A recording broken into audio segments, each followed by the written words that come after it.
Louisville Metro police officer convicted of violating Breonna Taylor's civil rights might not spend any time in jail based on the recommendation from the Department of Justice. I need for you guys to explain to me why the recent decision from the DOJ came down saying that they are recommending that the officer that was involved in the shooting death of Breonna Taylor should only get Former probation. Louisville Metro police officer convicted of violating Breonna Taylor's civil rights might not spend any time in jail based on the recommendation from the Department of Justice. In Brett Hankison's case, which is why the DOJ recommends no jail time, instead probation and a fine. It all centers around the botched raid of Breonna Taylor's apartment in 2020. Hankison shot several bullets into Taylor's apartment where she was killed, but none of his shots actually hit Taylor nor her neighbors. Hankison was acquitted on state charges but convicted in federal court on one count of civil rights abuse. According to court documents filed by the DOJ last night, that would carry a recommended sentence of 11 to 14 years behind bars. But instead, the Assistant Attorney General said the guidelines don't fairly apply to this charge given the unique circumstances. They also claim there are no other cases of a police officer facing the same conviction for not injuring anyone. That's why he recommended 1 day in jail, which is what Hankison has already served when he was booked, plus 3 years of probation and a $100 fine, plus Hankison must submit his DNA. They cited his lack of criminal history and said the conviction ensures he'll never serve as a police officer or carry a gun ever again. The memorandum said, quote, "There is no need for a prison sentence to protect the public." End quote. But once again, jurors came to the decision that he acted recklessly in his behavior. And he had not been sentenced completely yet, but he was going to be facing a life sentence, so at least 20 years for that act. DOJ attorneys with the Civil Rights Division of the Department of Justice are recommending 3 years probation at a time when this man was facing life. So I need you guys to help me wrangle in why this or how this somehow made sense. Like, where did this come from? At the height of the George Floyd, Breonna Taylor, Sandra Bland, Mike Brown, when we were out on the streets fighting for the funding and abolition and all those different types of things, we knew that the court system was one of the biggest obstacles to getting sentencing the way that we in the community believed could be given underneath the current system. Right, so it's unfortunate that this is not surprising to us at all, because when we look at most of the harmful shootings and terrorist activity by police on our community, we're seeing many more of these types of outcomes take place. Where and again, if I want people to understand, it is not just simply because of who is sitting in the White House that is making this take place. I know that's where our default setting for many people who are listening is we want to go right and say, because he's there, this is taking place. What I will say is he has exasperated that, but let's not act like when these other cats were in office that we weren't seeing the same thing. And these folks were getting away with shit that they weren't. So the same thing was taking place. From an abolitionist perspective, the DOJ's decision is a clear example of why reform within the existing system is inadequate, right? It's a clear demonstration that reforms and those types of small things that we saw taking place within what we saw in Minnesota, where we saw police stations close down, we saw defunding taking place.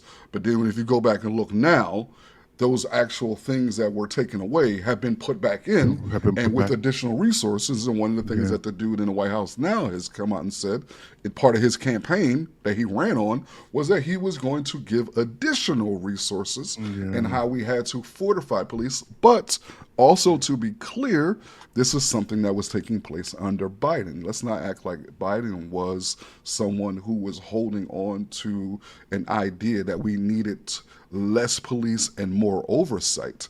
He believed that they actually needed more resources and more training.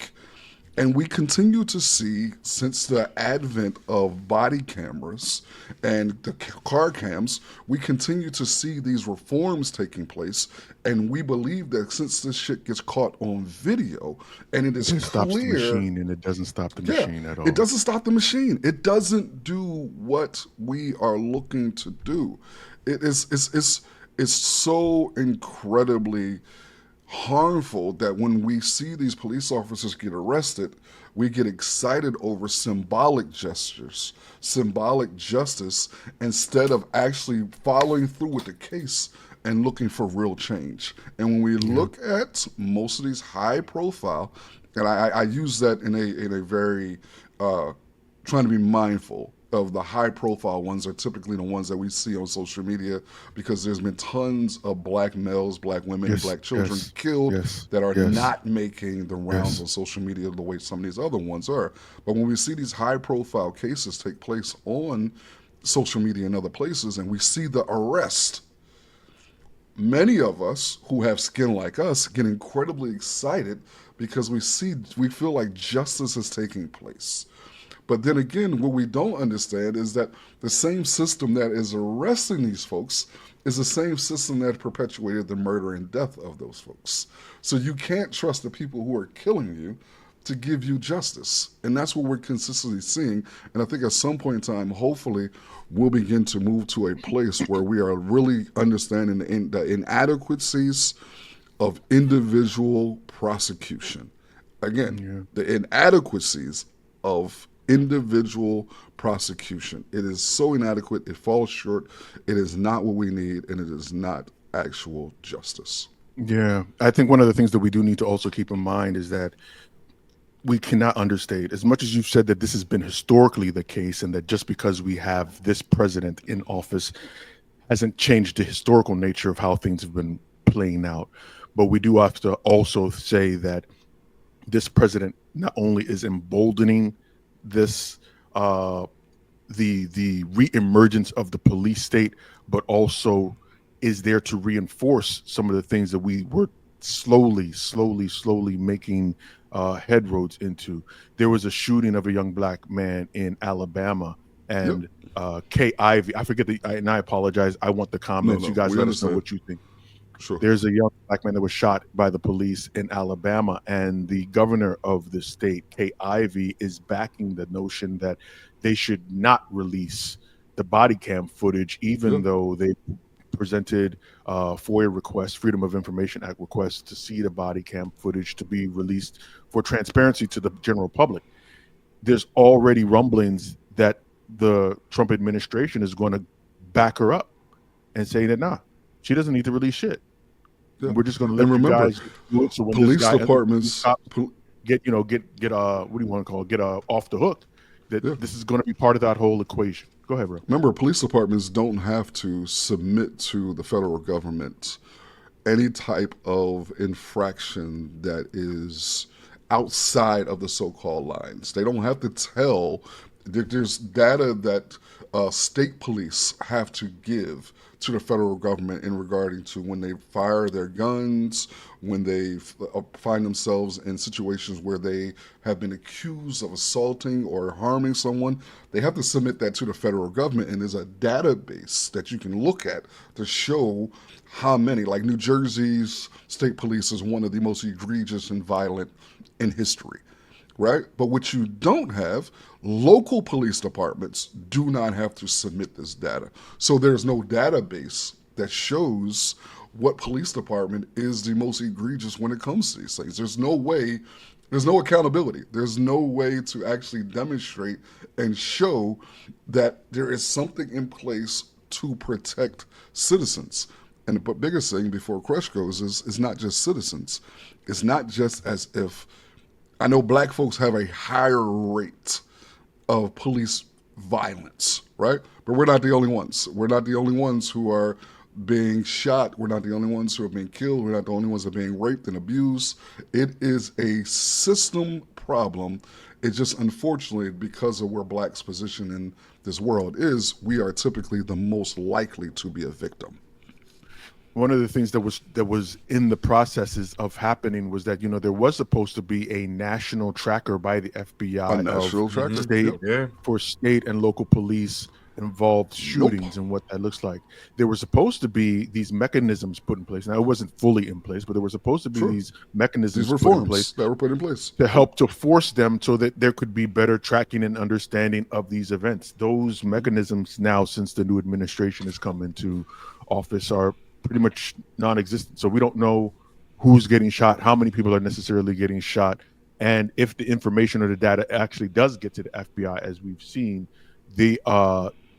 As we've seen with this whole Epstein thing, we see that the administration is very willing to doctor and hold pieces of that information away if it suits them to the best of their to fit their narrative. So, and we also talked about too. Remember, we had the conversation some time ago about the oversaturation of police death, or the Black death at the hand of police on social media and the news. Like, it was everywhere. It was constantly an intentional being desensitization showed. of It has been an intentional desensitization of this. So now when we hear about these things, we do not have the same type of outrage and the same type of vitriol that we had when we first were seeing it. Now when we see it, it is no big deal. It doesn't have the effect. It was it's just TikTok fodder at this point. It's just TikTok. It was an intentional desensitization of us to no longer, to get to a point where it's just like, oh, okay, that's... Yeah, it sucks, but I mean, yeah, it happens. And we don't have that same output, that same effect anymore. Until, unfortunately, and I don't know what it's going to take to get back to that outrage, right? I don't know what it's going to be. We've had children. We've had Black children be murdered. We've had Black women be murdered. We've had Black men be chased down by armed vigilantes in a pickup truck on video. We've had Black men falling asleep in Wendy's drive-thrus who are tired and be killed. So what state or what situation is going to jump up to somehow get us back to this place where we are outraged? Like, what is it going to take? Is it going to take a grandma? Is it going to take an actual physical baby? What level we've seen those things happen, and that's so. What level of egregiousness are we going to do? What's it going to be? I don't know, because it doesn't have bro. that effect anymore. I have no idea. I don't know, bro. Because you know, after we see these shootings or after we hear about these cases now within the Black collective, the for the most part, and maybe this is because social media is also tainting the perspective, but it turns into a, well, yeah, bro, you know, that's just how they do us. It's no longer what are we going to do. It's you know, that's how they do us. That deads the conversation, bro. I don't know. I honestly don't know.